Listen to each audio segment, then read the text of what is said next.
there. I'm gonna pull these phones Well, this out is so I don't get distracted. yeah. I'll see you at home. Love you. Yeah, this is practice for me because I've done a few little video spots for myself on. Used to have like a little YouTube page and stuff connected to my practice, but I don't really need to market enough to, you know, do a consistent blog or anything like that. But I want it to do it for fun Yeah. because, they say you should spend your time doing things you enjoy, and I enjoy writing and I enjoy talking to people, and so this will be good practice just to, just to be in this format. That's what I thought about. Then I got that mic in my face.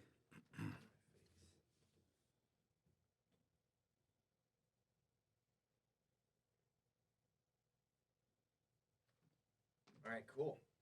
We're recording. We're good. Good. Let me drop this. Make sure I'm not in your way. I'm out of that shot, right? Yeah. Cool. All right, here we go. We got Seth here, my my office roommate, if you will. That's right. Wanted to bring him in, talk a little bit about what he does.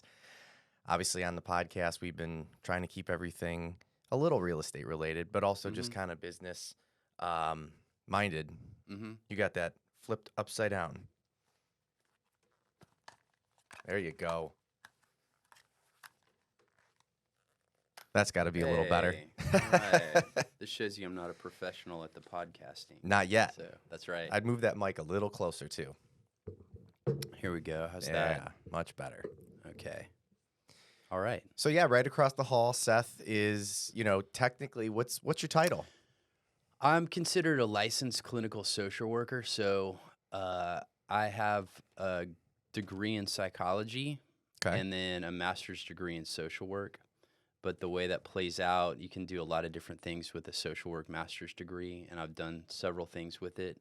But currently, I have a private practice, and I do psychotherapy with adults and couples. Okay. So that's what I do, and I've been doing it for 24 years now. Oh wow. Mm-hmm. And so, psychotherapy for individuals and couples. Mm-hmm. Can we break that down a little bit in terms of for the ones without the master's degree? What does that look like? Sure. So I talk with adult clients about a lot of different life issues and topics. I see a lot of couples for relationship issues, so married, unmarried couples. And I also see a lot of adults for addiction, trauma, different kinds of trauma, depression, anxiety. And then I also see a fair amount of clients for personal growth and development. Maybe they're not so much healing from trauma or dealing with crisis, but they're coming into counseling more proactively to work on themselves, their career, their path in life. Mm-hmm. Well, I would think if you've been doing it for 24 years, you must enjoy it. Yeah.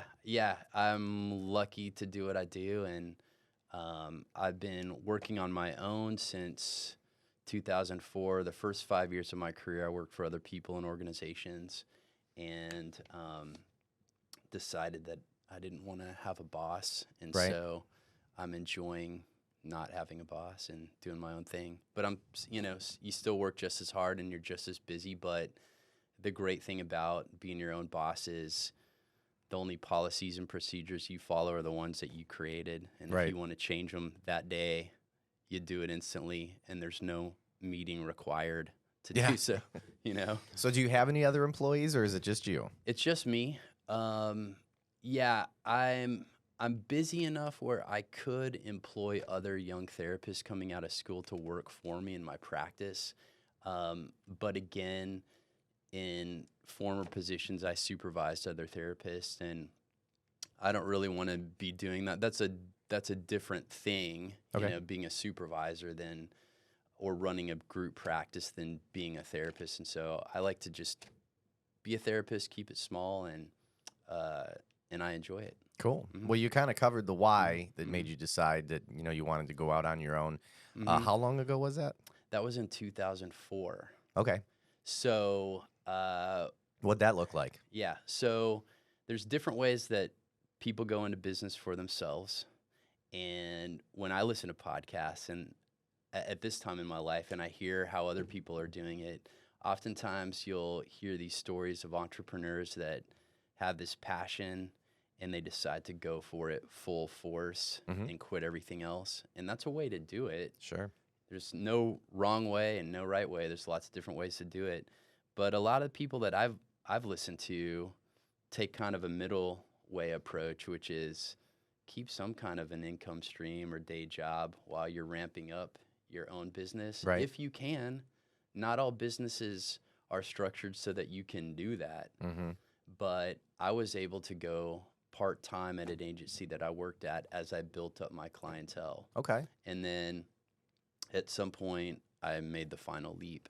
And so Mhm. what the final leap kind of came to fruition once you kind of felt like you had enough clients to keep the business going, or what was kind of the final leap? Yeah, it took about a year and a half to get enough clientele in my private practice to say, okay, I can pay my bills.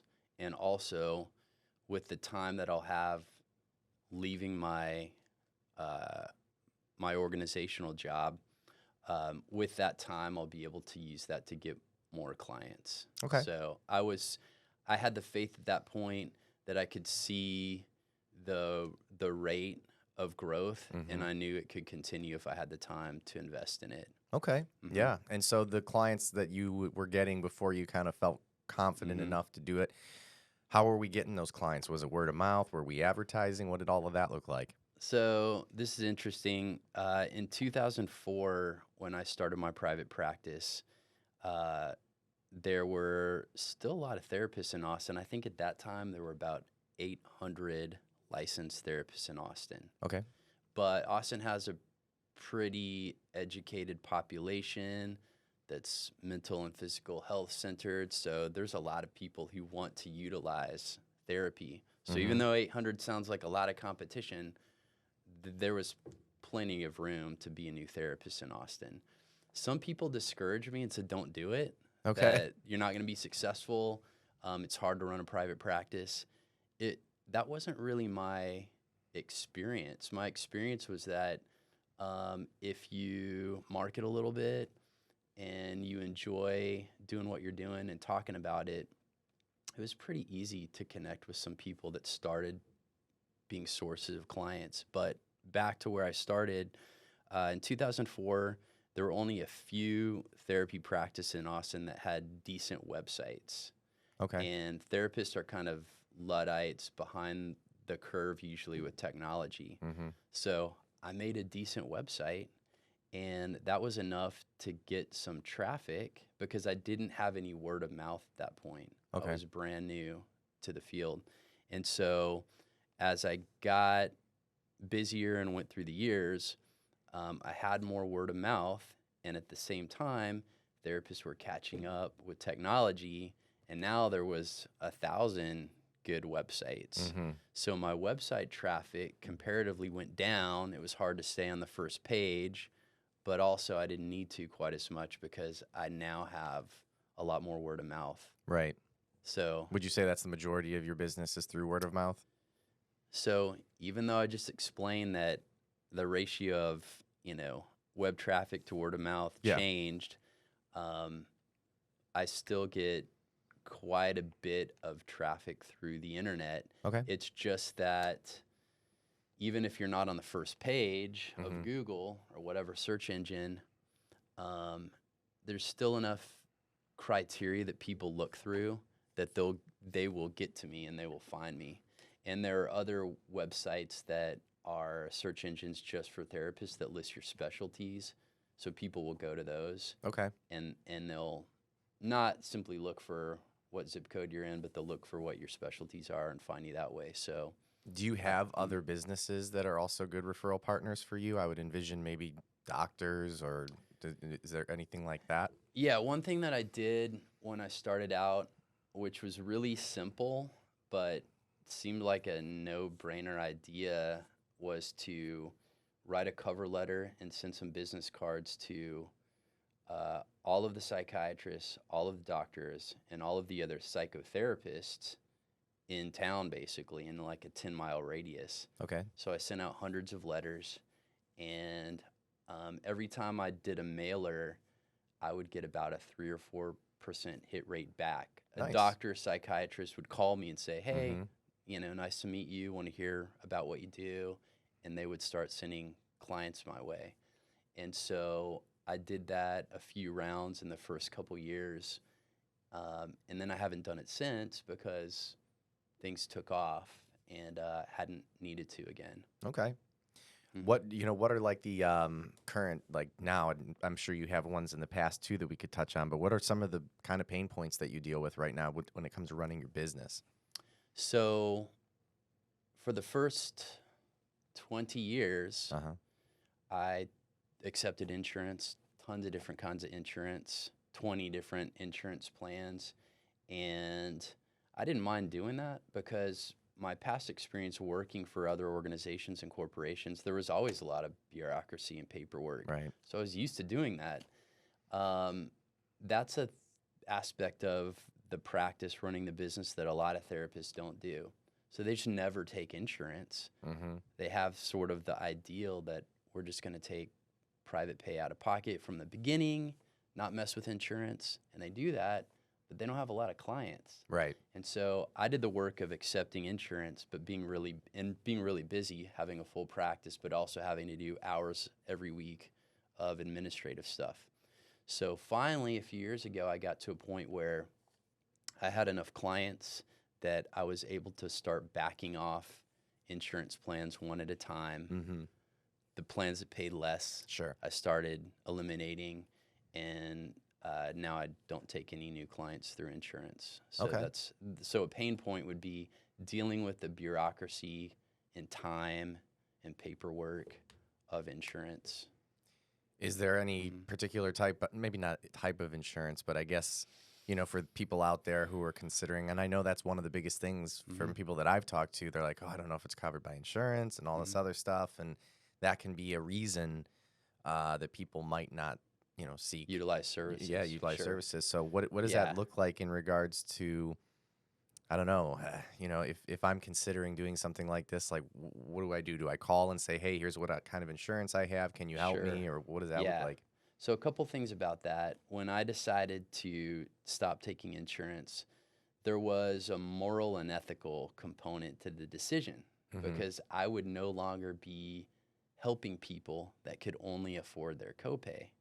Gotcha. And I want to be able to help as many people as I can, even if they don't have enough money in their pocket to pay my full rate. Gotcha. And so I had to think long and hard about, did I want to do that? Well, there's a couple things that I do in that situation. There's out-of-network reimbursement. So I can do an easy receipt with billing codes, and that person can take over the administration themselves of Right. getting reimbursed through their insurance company.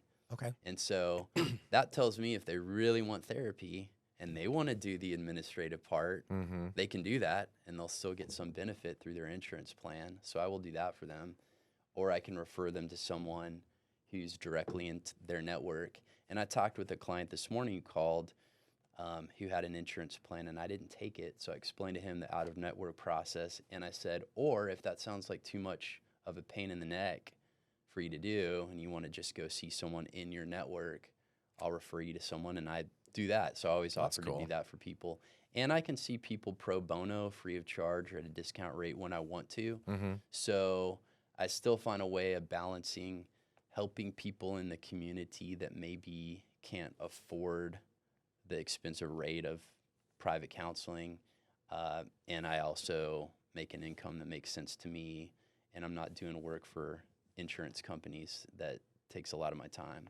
Right. Mhm. I mean, is there any type of, I don't know, I guess I would say ideal client? Is there like a situation you like dealing with more than others? Or maybe, Mhm. even the opposite? What is like a client you will not take on? Okay. So, yeah, I'll be honest about that. There is a concept in psychology called the disowned self. Have you ever heard of this No. concept? So the disowned self is a part of you Mm-hmm. that you have disowned or Okay. distanced yourself from, Yeah. either because it irritates you or because you have actually already done the work to pass through that, Mm-hmm. and you don't have a lot of patience for other people that are still on that part of their journey. So Sure. I get a call probably once a week, and it's from a mom of a young man who's in his 20s, and maybe he takes one class at ACC and plays video games all day and doesn't have a lot of drive, Mm-hmm. and she wants me to help him get some motivation. Right. And so that would be kind of the slacker persona. Sure. And I don't do counseling with those kind of individuals because I was always a hustler growing up, Mm-hmm. mowing grasses at 10, Yeah. getting scholarships, going to school, working. I get it. And so I don't have a lot of patience for that particular Sure. client. So I refer that. But I always make the joke that I'll talk to young people who they can kind of be doing the wrong thing, but as long as they have drive and energy and motivation, Mm-hmm. I can sort of channel that and help them. But as far as ideal clients, yeah, I like a balance of kind of high intensity situations with a lot of complexity going on, as well as clients that just need a little push and a little help, but are highly functional. So I cast a pretty broad net because I like to keep things varied in my practice. And I find that therapists that just do one thing, instead of being really good at that one thing, they're less effective because they have less exposure to different models. So if I say, I help with anxiety and I help with addiction and I help with marriage counseling, Mm-hmm. I get a lot more exposure to a lot of different tools that I can apply to all of those areas. That makes sense. And therapy is kind of a generalist practice. So if you're a brain surgeon, or if I go see a brain surgeon, I want to go to someone that probably just does brains only, but that's a very specific thing. Right. Therapy is a more general practice, and so I think not specializing actually helps me be more effective, even Mm-hmm. though that's counterintuitive.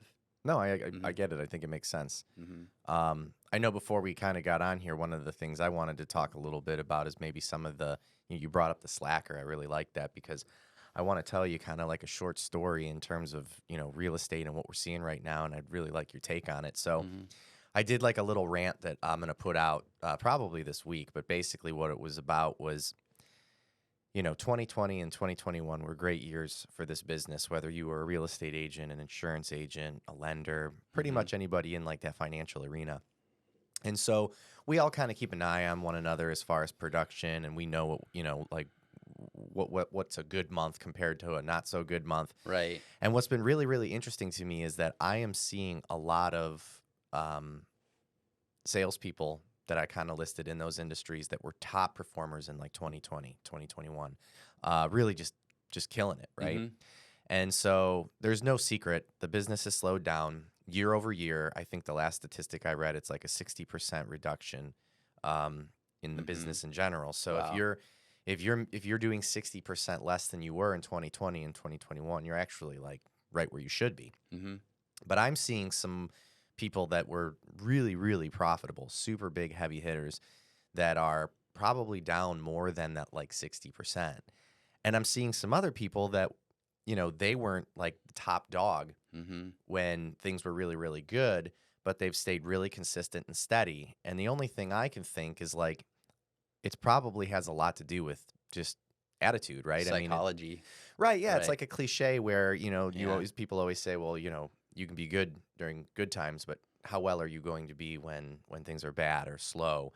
And I find it really interesting because part of what it takes to be really, really good at this job, in addition to obvious things, is, how much are you willing to put in terms of work? And during Mm-hmm. good times, it's like shooting fish in a barrel, and Mm-hmm. I see a lot of people that are really, really good that I think you could be doing way more right now, but you're not. Mm-hmm. And then we go back to the person I'm making mention of that is just absolutely killing it in a good market, but then things slow down and it's almost like, I haven't had conversations with these people directly, but I kind of almost sense like a woe is me and, Mm-hmm. just just, the Yeah. and so I wanted to touch on what your thoughts are on that because again, you brought up kind of like the slacker, like these aren't Mhm. slackers. Mhm. Mhm. These are people that are high energy, high motivation, but like Right. it's okay to be down like 60%, but how could you be down so much more than that even though Sure. that, there's still business out there. Sure. Yeah, I don't know for sure, but just kind of thinking out loud, um, those people that you were talking about in the highly successful group after they slow down, um, yeah, maybe it's disheartening for them when they're used to being so successful, whereas the people that weren't killing it quite as much, they didn't have as much as sort of lose. They were still on their way up. Right. And so maybe they respond to a challenge as a challenge rather than a defeat, Right. you know? There are different motivational styles that people can have. Some people like a little resistance and do well with resistance, and other people can keep going and running really hard when they're getting positive reinforcement. Right. They can go really fast, but if they're getting negative reinforcement or not getting the positive reinforcement they want, um, it slows them down a little bit. And so that's what I would think about those folks. It's kind of like how when I was a kid, I would learn skateboard tricks. Yeah. And then whenever I would try to do them for my friends or my mom, I couldn't do it Right. because there was a lot at stake there. And I'd be like, oh my God, I just did this before you came outside. And so some people kind of need an audience and need reinforcement to keep going, Mhm. external reinforcement. And other people are okay proceeding without that same wind at their back or that reinforcement. So what would you say to somebody that, you know, was really high performing, was doing really well, now they're facing some adversity, so maybe they're not getting as much positive reinforcement as they were used to Hmm. getting. What do you say to an individual like that so that they can continue to thrive Hmm. when, they're kind of struggling with what we just talked about? Yeah. So I'd be curious maybe what you would tell those folks as well, but I think I would acknowledge that they need to have some kind of uh, motivation. And so if that motivation isn't coming from the external source, which is um, th- the money or the return or the sales, then they're going to have to get that motivation from competing against themselves, Right. right? And so they're going to have to set different benchmarks, which aren't necessarily going to be the same sales or numbers benchmarks that we're reinforcing to them before. Right. And they haven't figured out how to do that.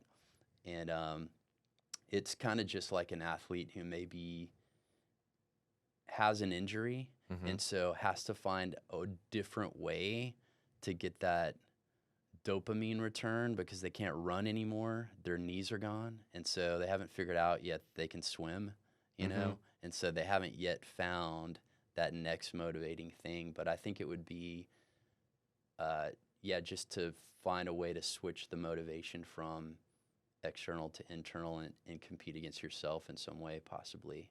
No, That I makes like that. sense? Yeah, I Yeah. mean, I do. I like that because for Mhm. me, it's like I look at it like if you are, it becomes a self-fulfilling prophecy, Mhm. right? Like if you're not going through and doing the things that you're supposed to be doing and you're kind of taking a step back, like one of the comments I've seen a lot is like, well, it's been slow but it's been a good opportunity for me to like go on vacation or reconnect with family, which I'm not saying that's a terrible thing, but if you're not Mhm. putting in the effort for your career, Yeah. and then you're wondering why your career is not Mhm. thriving, it's kind of like I said, it's a self-fulfilling prophecy. And so it's the motivation. I think you're right. I think for Yeah. people that really get used to winning, Yeah. they have a tough Yeah. time not winning. And I know for me personally, and you kind of asked like what I would say is I think routines is super important, Yeah. right? Like, Mhm.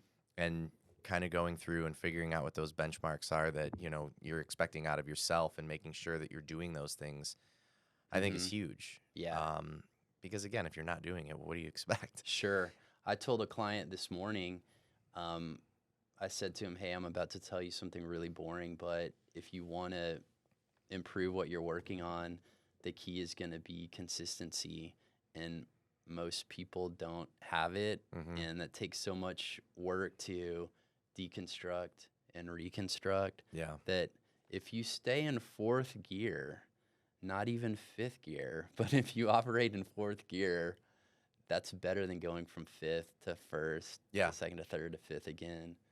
But yeah, there's always something to do and to work on when you're not getting the numbers of return. And I remember when I was, high school, college, my secret superpower was that when a girlfriend would dump me, I wouldn't get super depressed about it. I would just say, cool, I'm going to work on something about myself There you so go. that I have more to offer Mm-hmm. in the next relationship. And so, yeah, if you're not making the sales at that time, there's always something to work on. Well, and the business Yeah. will come back. That's the one thing I feel like people are almost waiting on the sidelines a little bit, kind Yeah. of saying, oh, well, things will come back. And I just have learned from personal experience being in this business as long as I have been that, like, that is something you can do. The problem is that it's really that stutter step that you're going to experience when things kind of pick back up. Like, I've never seen anybody kind of stand on the sidelines and then all of a sudden things pick back up and they just hit the ground They're running. ready to go. They're not. Yeah, Yeah. you've got a little bit of ring rust. Mm-hmm. And my business is ever changing in terms of what we allow and what we don't allow in terms of programs, products, all that kind of stuff. And your relationships are a little weaker, right? Because you just haven't been out there, you haven't been doing the things that you're supposed to be doing. So that's one of my concerns as well for anybody that and this is just something that's blanketed. I've seen other people do well, but some people have even used the word scary, right? It's a scary It's time. scary, yeah. And the idea of pausing and sitting on the sidelines and making some excuses that, hey, the market's not good right now, so there's nothing I can do. We Right. just have to wait. In my field, we think about the defense mechanisms of fight, flight, and freeze. And what you're describing is a freeze response. Yeah. And so that helps people to cope. It's not adaptive. It's not the best possible response, but it helps people feel like they can cope if they don't have to blame it all on themselves, and they can sort of say, okay, I'm just responding, to the market or to these external forces. But yeah, then they're kind of behind the curve when things start going again. Well, and I know we talked a little bit about before you came in as well, but the actual buyers themselves, we're seeing a lot of people that are like nervous, or maybe they want to move, maybe they don't want to move. And I guess in your line of work, is that anything you run into? Is anybody through the relationship thing, I would envision that's one of the sad parts of my job is divorce is a big moneymaker for me, because people have to typically split up assets and things like that. So what are your thoughts as in regards to people that are in situations like that? What does that look like in terms of the fear? And then I'll even throw the other one at you. I mean, I would envision that you're probably dealing with couples that are becoming couples and they're considering buying. I mean, what kind of situations do you run into in respect to any of those things? I run into a lot. So I run into people who are appropriately scared, and I run into people who are inappropriately scared. Okay. And I run into people who should be more concerned, So I had a client, 29-year-old guy, great guy, but we were talking about what it would take to achieve his home buying goal, and he wanted to be able to put a down payment down on a house in about a year. And so again, you're the expert. I'm not, but right. When I went to buy my first house when I was 32, which was 17 years ago, I got one of those black and yellow guidebooks for dummies, the ones they sell at the store, and I got First Time Home Buying for Dummies, and I learned a lot of stuff in there, and I read some books.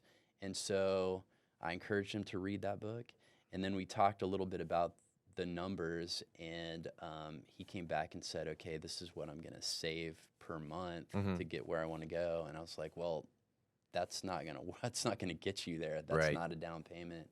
And I encouraged him to look at other programs to help him if he didn't have Yeah. 20% down payment. But um, at any rate, he wasn't realistic, or I don't want to say scared, but he wasn't aware enough. And so, um, you know, hopefully he would have talked to someone else, if not me, because what was going to happen when a year goes by and he's not even closer and the market's further out of his reach. But as far as people who, Where do you think that like false sense of confidence comes from? There's got to be more to it than just mortgages, right? yeah, where did that false sense of confidence come from? Well, I could get into the specifics of his situation. Well, And maybe not just him, but in yeah, general, he can't be your only unrealistic kind of yeah, overly confident person, about their finances. Is that something you run into on on a semi-regular basis, or is that I, I think, um, as we all are, we only know what we know, Mhm. and you have to have a certain amount of life experience to figure out, and make the mistakes that you need to get better and go forward. But I think he just was a little bit naive and came from a situation where he hadn't really had to be a full adult on his own completely, okay? and had people to sort of pick him up and prop him up and help him. And so at that age of 29, that is, in the current world that we live, and even when I was 29, there's sort of a delayed youth that we go through. Yeah, So when I was in 29, I was professional, had credentials, but I was still a little bit of a foot in the juvenile world and the adult world, right. And so I think he was in that phase where he was still kind of figuring it out. But as far as people who could benefit from taking some risk, but they're worried about it, um, you know, I think we all need to sort of make some calculated risks. And, I kind of think about it as I'm a surfer. And Okay. so when I go out in the ocean, sometimes waves roll in and it looks a little bit bigger than you're comfortable with. And you can either hold back and not go on that wave, or you can go, and sometimes you run into a bad wipeout, and sometimes you take the calculated risk that you can do it and have a great ride. And so um, uh, you don't want to take a risk that's going to put you out on the street, but you want to be able to take a calculated risk where you can afford some ups and downs, and um, afford a little bit of risk. And so I think a lot of that's something that I assess with clients is, where does their risk aversion come from? Did they come from, a family or parents that were really conservative, didn't talk with them about that it takes money to make money, Right. things like that.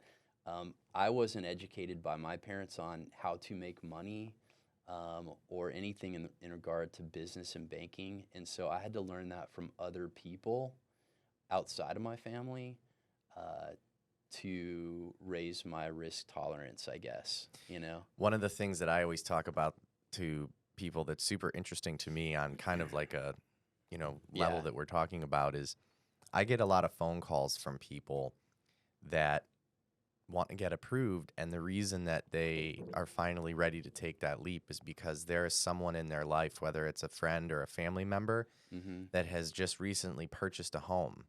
Oh, And what's yeah. interesting about it is that I think just human beings in general, we kind of, whether we think about it or not, we kind of like stack ourselves against other people in our lives, Right. right? You Right. kind of judge someone and say, "Oh, well, I think, Mm-hmm. they've really got it together." Or then there's other people in your life where you might say, "Oh, he or she's a great person, but Mm-hmm. doesn't, kind of seems to be a little bit of a screw up Right. financially or Right. whatever." And what's always interesting to me is I will get phone calls from people, and they don't say this, but it's in the air, where it's like, I've decided I'm going to buy a home now because my brother just bought a house and he's a total screw up, and if he can buy a home, I know I can. Sure. And that's like what Yeah. washes the fear away, is that somebody in your life that you have basically judged as Right. being socially, like economically, maybe not together as you, and Right. now the confidence is there because it's like, yeah, Yeah. if Bob can buy a house, I know I can. I can totally see that and agree with that. Don't have any problem with that. But I also think just in a more neutral or positive way, people drift off each other. So, Yeah. when somebody broke the 4 minute mile, it becomes possible in your head. Sure. It's now no longer an unattainable mountain to climb. And so, yeah, You it see it just with makes it more, marriage, I feel like. yeah. Like people all get kind of like you have like a close group of friends, and then next thing you know, like everyone's getting married within like the same Yeah. 12 to 18 months of one Sure. another. And it's kind of like, Yeah. did you guys just all decide Yeah. at like a party you were going to get married? People do it with sure. kids. Yeah. My Yeah. sister had a kid. Oh, no, so I guess we're Yeah. going to have to get started. Like, Well, so another thing that I think about when I talk to clients about a lot of goals, but usually buying a house is one of the constellation of goals. And this sounds embarrassingly cheesy, but I'm gonna say it anyways.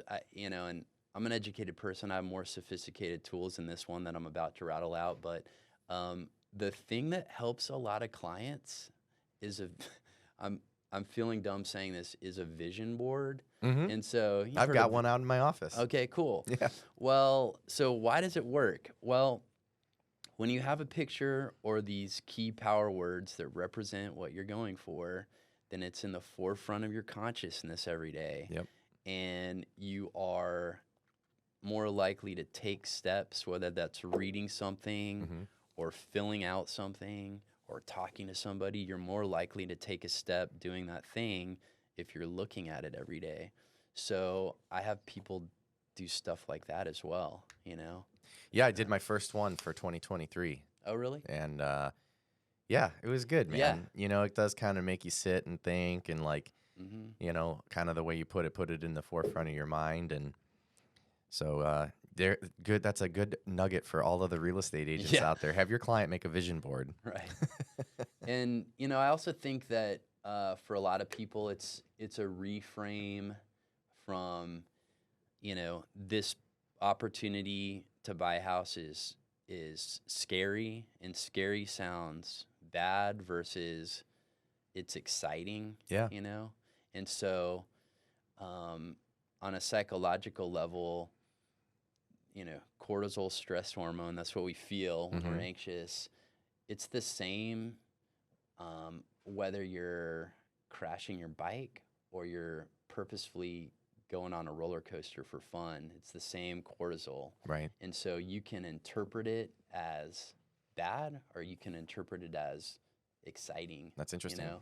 And that's used for public speaking too. Like when you're nervous, are you saying to yourself, okay, this is going to be horrible? Or are you saying, I'm so excited about this that I can't wait to do it, That's why this energy is coming out of my body. No, I think that's great advice. I mean, one of the things that I've been talking about recently is with all of the volatility that we've been experiencing in the market, it's always important to shop. It's always important to be educated about what you're doing, especially in a big financial decision. But I'm seeing it more now than ever, and I think a lot of it just has to do with, a little bit of the media and just the volatility. It can be a little nerve-wracking for people. And one of the things that I try to remind my clients is let's not forget really why you're like buying a house, right? Buying a house, you're trying to have a home. For a lot of clients, they are either doing it because they have families that are expanding or they want to have a family and expand. I did a little promo where I said, you know what? I'm over trying to educate on interest rates and closing costs. Like buy a house for your kids and or your dog. Yeah. Right? Right. Like, that's the reason. like, right. Like just let's not forget that there is a lot of exciting things outside of like the money and all of it that goes into it because you need a place to live. Right. And I'm not saying make an investment that's bad, but like your house, it doesn't matter what it's worth until you sell it. And most people live in homes for 5 to 10 years anyway. So it's like, let's stop making ourselves so crazy about, right now. And just like, let's get you into a home and like start living life a little. Oh yeah. Oh, for sure. And, me thinking again about, that first house that I bought when I was 32, and I had to take several runs at it in Austin. I was in Austin at that time. and I would save up a little bit, and then the house price would go up, and I'd save a little bit more, and you'd always be in competition for other people that had a contract on that house. But eventually, when I did it, then buying a house just became buying a house, Right. like buying a car, like not a big deal. Guess what? You don't like it, you can sell it, you know? No, that's Um, great advice. I and tell so, people that all the time. They act yeah, like they're but entering into a lifelong contract that they can't get yeah, out of. it seemed like buying a house was like going to the moon and totally unattainable. And once you buy a house, then it's just buying a house. Yeah, it's a lot of money, but it's sellable, Hmm. and you get your money back if you want at some point. Yeah. You don't have to live there forever. Yeah, yeah. Right on. Well, outside of those things, I know that you had some topics that you wanted to cover. Yeah, I just made some notes about kind of the scarcity mentality that keeps people from taking action, taking a risk in their life, whether that's buying a house or some other big challenge. It could be buying a house. It could be taking a promotion at work that would be good for them, but it's scary because Hmm. it would make them more visible, or something like that. So I just made some notes about that. I think we covered some of that stuff. Right on. Yeah. Um, yeah. Anything else that you wanted to talk about? Yeah, one of the things I always ask, just to go back Mhm. to the whole business side of things, is like, what's something that you kind of wish more of your clients knew coming in, coming into your practice beforehand, that, if you could get out there and say, hey, this is something that maybe a lot of people don't know about that you wish they did. Something that I wish people knew about, um, and I wish they did. Let me think about that. Like That's a as an good. example to my Yeah. business, I could say one of the Mhm. things that I kind of wish people knew more about is, Mhm. the down payment requirements, for example. Mhm. And truthfully, now that I'm thinking about it, here's a new one that I haven't thought of, the Yeah. taxes of the property. Because a lot of Mhm. times we get people where we'll Oh, do an approval, right? yeah. And the approval will say, hey, here's what we're looking at. We're going to keep you around the $500,000 range. Right. Well, just because a $500,000 house here might be taxed completely differently than a $500,000 house in the other side of town. Right. So I let everybody know it's imperative to make sure that when you're looking at these properties, get me the addresses, we'll run everything down and make sure you're comfortable with the payment. And I don't think that the average person really truly understands how much your payment can be affected more than anything by the taxes, more so Mhm. than the amount that you're purchasing the home for. Mhm. So in Yeah. your business, is there something that you kind of run into on a semi-regular basis with people where you kind of go, this is something that I see you see so much that it's like you almost want to do like a public service announcement, like, hey, when you come into therapy, you should. Sure. Well, that sparked my brain to think of a similar thing. What you're talking about is people have an idea of an initial investment, and oh, there's something else that comes around with taxes Hmm. that maybe they weren't quite prepared for. And so I think with counseling, a lot of people come in at the point of crisis, and due to that crisis are highly motivated, Hmm. um, either to avoid something bad or because something good is happening. So in drug treatment, we call it the pink cloud, which means, hey, this is so great to experience life without this addiction, and I'm enjoying my friendships, and I'm enjoying feeling good physically, and I'm Hmm. enjoying the vulnerability of communicating with other people as my true self and not hiding behind this addiction. All those things that feel great. But after that initial period of experiencing the benefit or avoiding the crisis, you have to keep doing the work, paying the tax to keep yourself healthy, Hmm. or you get complacent and things decline again. So I think one thing that I would like clients to understand and know is that um, you got to work on yourself forever, Right. you know? Kind of And like going to the gym, right? yeah, yeah, Like exactly. you don't get to get jacked and then stay that way. You got to keep going. That's right. You got to keep going, because if you're just leveling up to where you should be at age 35, Hmm. then you're not where you're going to appropriately be at age 50. So you have to keep working to continue to grow and develop. Isn't there a quote that's like self-help or self-care is like baths? You know, they need to be taken at like it needs on to a be regular on a regular basis, That's a good one. It should right? exist. If it Yeah, you don't doesn't, get to take one shower and be clean forever. Right, right. Yeah. Yeah. Right on. Well, hey, if there's anything else that you want to cover, let's come at it. And then if not, what I typically do is I have you kind of take a look into the camera, give your first and last name, do your promo so we can get it out for you, and we'll. Okay.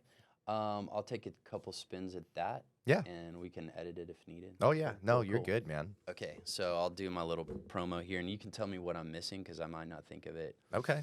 Okay. Should I say hello or just I'm Seth Howdeshell? I'm Seth. Howdeshell. Okay, Yeah. cool. I'm Seth Howdeshell, and I'm a psychotherapist in Austin, Texas. I've been in practice for 24 years, and if you'd like to find out more information, I have a website, which is newleafcounseling.com. Killed it. Cool.